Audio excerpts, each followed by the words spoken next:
Hola a todos, hoy voy a resolver un problema clásico de transferencia de calor en ingeniería. Trabajaremos sobre el problema 6, que es una variación del problema 3 de la sección 14.4. ¿Por qué este problema describe el flujo de calor?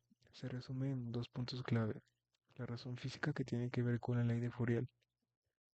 La pendiente de la temperatura representa la velocidad a la que viaja el calor. Al fijar esta pendiente en una constante menos a, obligas a que el calor entre siempre a la misma velocidad. Ejemplo real es el modelo exacto para una resistencia eléctrica o un láser pegado al extremo de la varilla. El aparato inyecta una cantidad fija de watts, joules por segundo, sin importar qué tan caliente esté ella la varilla. Nos piden encontrar la distribución de temperatura U de x, t en una varilla semi-infinita, en donde en lugar de tener una temperatura fija, tenemos que la derivada parcial de U respecto de x evaluada en x igual a 0 es igual a menos a, donde A es una constante. Físicamente esto significa que estamos inyectando un flujo de calor constante a la barra.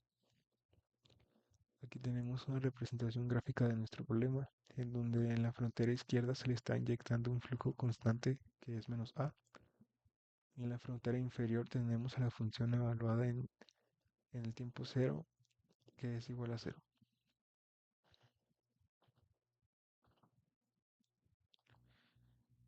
Como vemos en el problema, nuestro dominio es una placa que es semi-infinita en el eje X, o sea para toda X mayor que cero. Para poder resolver esta ecuación diferencial parcial en un dominio semi-infinito aplicaremos una transformada de Fourier sobre la variable x. La pregunta es, ¿usamos la transformada seno o coseno? La respuesta depende de nuestra condición en x igual a cero. Como conocemos el valor de la derivada de la función en x igual a cero, esto nos dice que debemos usar la transformada de Fourier coseno. Comencemos con el planteamiento matemático. Tenemos la ecuación de difusión de calor unidimensional definida en un dominio semi-infinito donde x va de 0 a infinito. Para resolverla, analizamos nuestras condiciones. Observen la condición de frontera en el origen, la ecuación 2. Aquí no tenemos la temperatura dada, sino que tenemos la derivada espacial, evaluada en 0, igual a una constante negativa menos a. Físicamente esto representa un flujo de calor constante entrando al sistema. Finalmente, la condición inicial 3 nos indica que en el tiempo cero la temperatura en toda la barra es nula. Dado que nuestra condición de frontera está definida sobre la derivada espacial, la herramienta matemática correcta para eliminar la variable espacial es la transformada de Fourier coseno.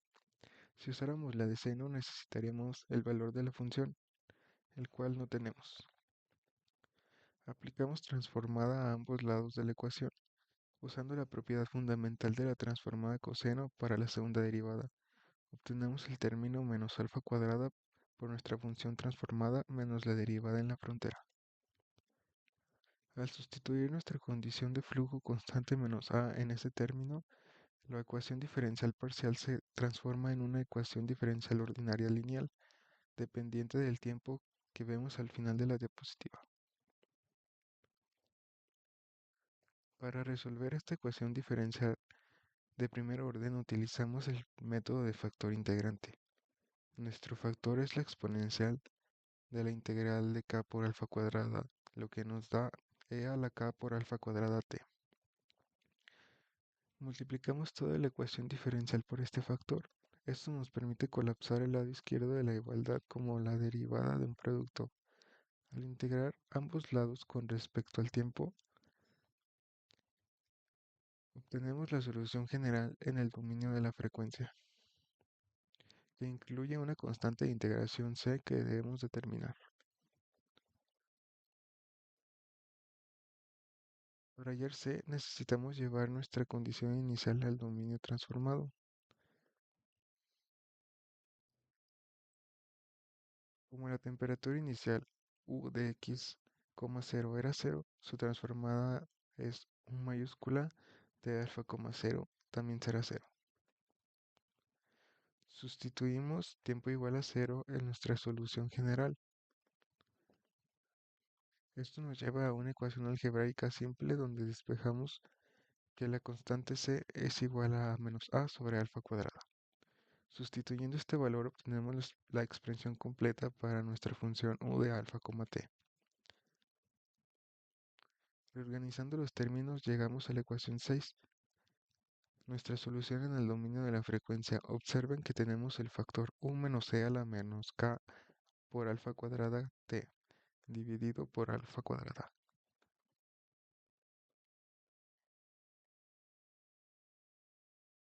El último paso es regresar al dominio físico x, t. Para ello, aplicamos la definición de la transformada inversa de Fourier coseno. Como vemos en la integral planteada, debemos integrar nuestra función u de alfa, t multiplicada por el coseno de alfa x, desde 0 a infinito. Noten que el factor 2a sobre pi sale de la integral por ser constante.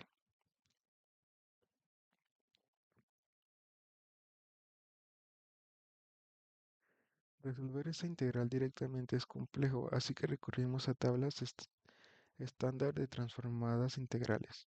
Identificamos que nuestra expresión coincide con la estructura mostrada en el recuadro negro, donde identificamos nuestros parámetros a como kt y b como la variable x. Al aplicar la fórmula de la tabla y simplificar algebraicamente, llegamos a nuestra solución analítica exacta u de x, t.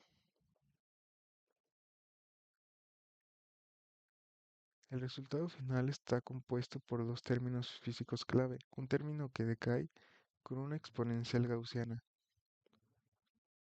y el segundo término proporcional a la posición x multiplicada por la función de error complementaria.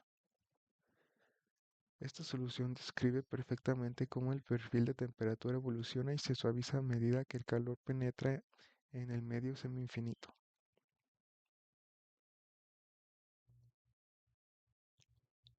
Físicamente, esto nos dice que a diferencia de un cambio instantáneo, el calor se propaga con una velocidad finita difusiva gobernada por el coeficiente K. Para validar la consistencia física de nuestro resultado, realizamos el análisis dimensional del primer término de la solución, que es 2a por la raíz de k por t. Primero analizamos la constante a. Recordemos que esta variable proviene de nuestra condición de frontera en la superficie, la cual se definió matemáticamente como la derivada de la temperatura respecto a la posición. Por lo tanto, sus unidades físicas corresponden a temperatura dividida por longitud. Por otro lado tenemos a la constante K, que es la difusividad térmica del material. Sus unidades estándar son longitud al cuadrado sobre tiempo.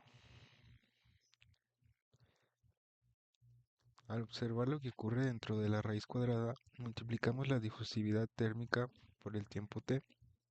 Aquí las unidades de tiempo en el denominador se cancelan con el tiempo t, dejándonos únicamente unidades de longitud al cuadrado. Al extraer la raíz cuadrada de esa longitud al cuadrado, obtenemos una unidad de longitud lineal. Finalmente multiplicamos por la constante a. Como a tenía unidades de temperatura sobre longitud, la longitud del denominador se cancela con la longitud que acabamos de obtener. El resultado neto son unidades de temperatura, lo que confirma que la ecuación es dimensionalmente correcta.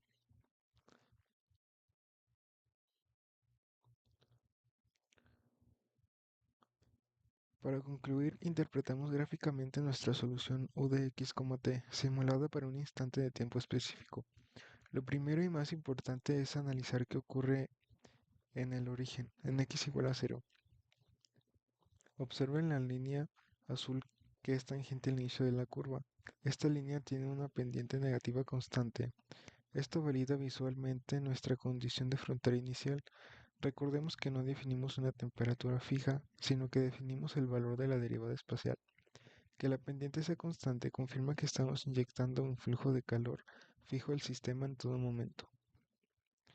Al observar la intersección con el eje vertical, vemos que la temperatura en la superficie no es estática, a diferencia de los casos donde se fija la temperatura del borde a un valor constante. Aquí la temperatura superficial aumenta progresivamente con el tiempo. Esto tiene todo el sentido físico. Al estar suministrando energía en forma continua, el flujo constante, la superficie acumula calor y su temperatura sube indefinidamente mientras la energía viaja hacia el interior. Finalmente, a medida que avanzamos en la posición X, la temperatura decae suavemente hasta cero. Esta forma de curva es la representación gráfica de la función error complementaria. Físicamente nos demuestra la inercia térmica. El calor no se teletransporta instantáneamente al interior de la barra, sino que difunde a una velocidad gobernada por la difusividad térmica del material. La cola de la curva nos indica hasta dónde ha logrado penetrar la energía en ese instante de tiempo. Así, la gráfica demuestra que nuestra solución matemática es constante con la realidad física de un flujo de calor constante aplicado a un medio semi-infinito.